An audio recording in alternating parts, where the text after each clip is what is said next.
Hi, it's me again, Dean from Hull Hide Heritage. A name you won't forget because I say that all the time.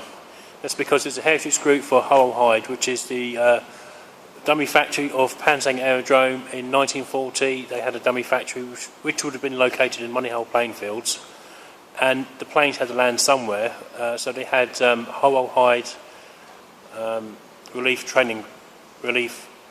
landing ground, which was on this side. So where we are now would have been roughly where the planes were landing, and then in 1943 it changed to Pantanger. So Pantanger, from what I understand it was around about the 13th of September 1943 roughly, and so I think this September would make it their 70th anniversary for Pantang Aerodrome as Pantang Aerodrome, not as Hull Hide. So I think that's something worth celebrating. I think we should all get behind this local aerodrome and support this local community. Thank you. This hangar here, unfortunately, is in such a dilapidated state, you could blow on it with some breath and it'll fall over.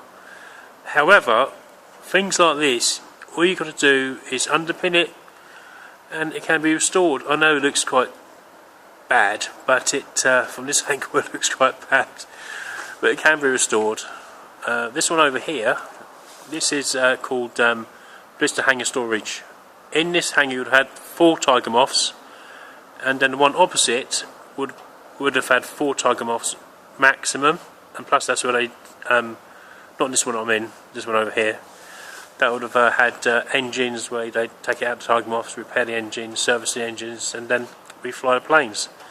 And this thing in the middle, which just seems like a big bit of concrete, it is a taxiway in and out of the hangars, but it also is the parade ground where the pilot officers got their wings, the non-commissioned sergeant pilots, and so that's quite a historical place.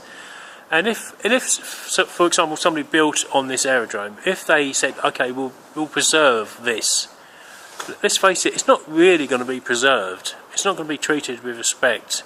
And if the airstrip was saved, it'd be turned into green. It's nothing really to respect the past sacrifices. So let's just keep it as an aerodrome and let's reuse this place. It's I mean, what I suggested was having like a living museum, like at Old Warden. That's a good suggestion. I mean, that could happen. But you know, people need to get behind this community campaign for I'm with Hull Hide Heritage, but I mean there's other ones out there. There's Pantanger People, there's Save Pantanger, and they've got a name by Pantanger Airfield Community Trust. You should get behind those. They would be really supportive. I'm just concentrating on the World War II, and I just hope that we can save it. Thank you.